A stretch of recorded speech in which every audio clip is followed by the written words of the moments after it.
Hey guys, and welcome back to the channel. So let's get a little update out there for you, get you up to speed and show you a little bit more and elaborate a little bit more, show some evidence as to this tarnishing. But a little bit more than that, it's stigmatization. We're being used as a patsy. They're using us as a scapegoat in this whole court case on the media side of things. And this is going to become more and more apparent as time goes on and we see this happening more and more and more. So something really important to understand right now is an order approving the motion to pay employee wages seems to have gone through. It seems to have been signed. So it looks like things are going to be going ahead. We can see this here at the bottom in the related court documents, the first day motions. So clearly we're going to be waiting for it all to go into the next stages and we'll have to see where we can go from there. So like I said, we're going to be looking at two specific articles. One article not so as important as the second article because this is what really indicates to us this scapegoat situation that's going on and really using our chain as a patsy at this point. It's insane. So here's the first article. It is Terraform faces significant liability after SEC trial. Terraform CEO Chris Amani said in the filing that his company filed for bankruptcy because Terraform would likely not be able to satisfy a potential money judgment in the Securities and Exchange Commission case against it.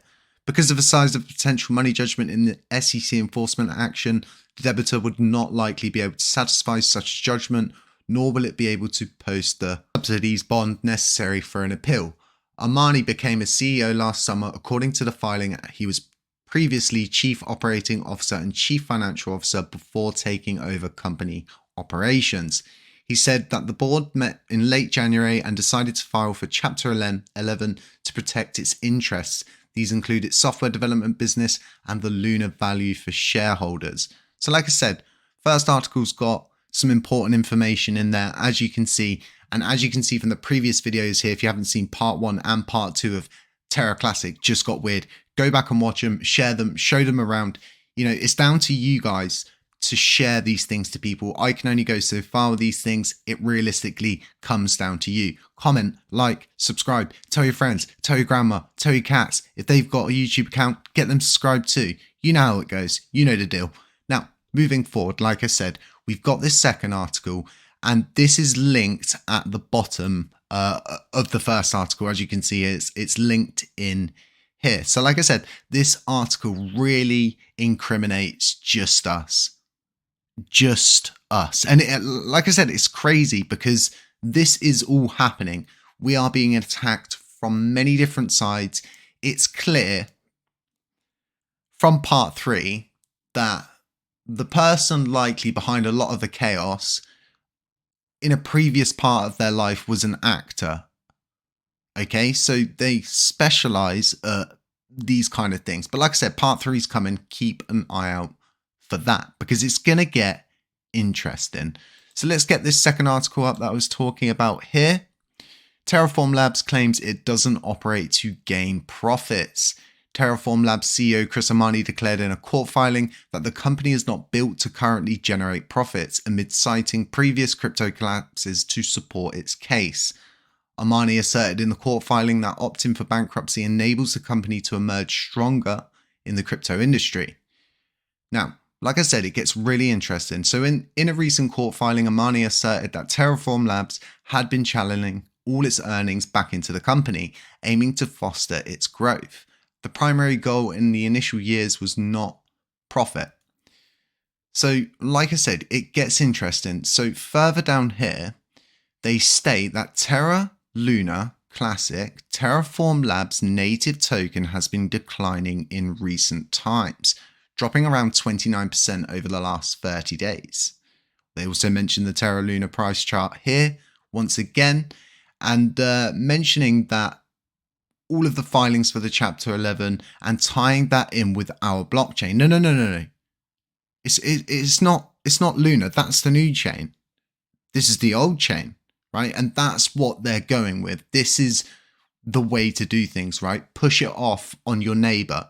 Push it off on the chain that's supposedly responsible for it all. And this is why I keep saying to everybody, and a few people in the comments have said, oh, you know, you were on their side a month or two ago. And what I say to a lot of people is the truth doesn't have sides. If new evidence comes to light, we have to change the course. We don't, if we see that the ground finishes and there's a cliff edge, we don't carry on running, right? Exactly. And it's the same with what I do. I'm not going to continue to lie to myself, to other people, just because of my ego, right?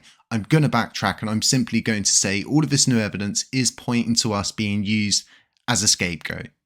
And it's simple as that. And this might be why we've been kept around for so long. This might explain why we've never seen major outages with our wallet, only just things that really hinder our growth and all of those different things, like I said. So with all of this, should we be tarnished with this same brush? No, of course we shouldn't, right? We have nothing to do with this crash. None of us benefited from it. If you bought your coins after the crash, trust me, you're getting no Luna airdropped. It's nothing. It's absolutely worthless. You may as well get a slap in the face at this point. For me, right, it's obvious, but we have to keep painting the picture here, showing these different things and covering these different articles, because these are the things, right, that are really plaguing our blockchain.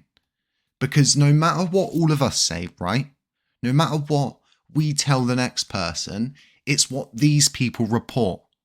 This is what goes out to new holders, right? So new holders wanting to get involved don't go to themselves, oh, I'm going to get involved in the original chain, you know, good community, real strong. They think to themselves, well, no, this is the problem chain.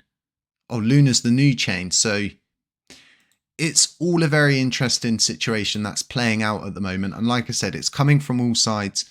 We're reaching this point where the court case is just going to start churning out more and more information. There's going to be more and more heat on them, and they're going to need somewhere to push that, whether it's onto us, onto USTC, or onto anyone else that they can spin it off onto at this point. This just seems to be the case from my perspective. I'm not saying this is all happening for 100%.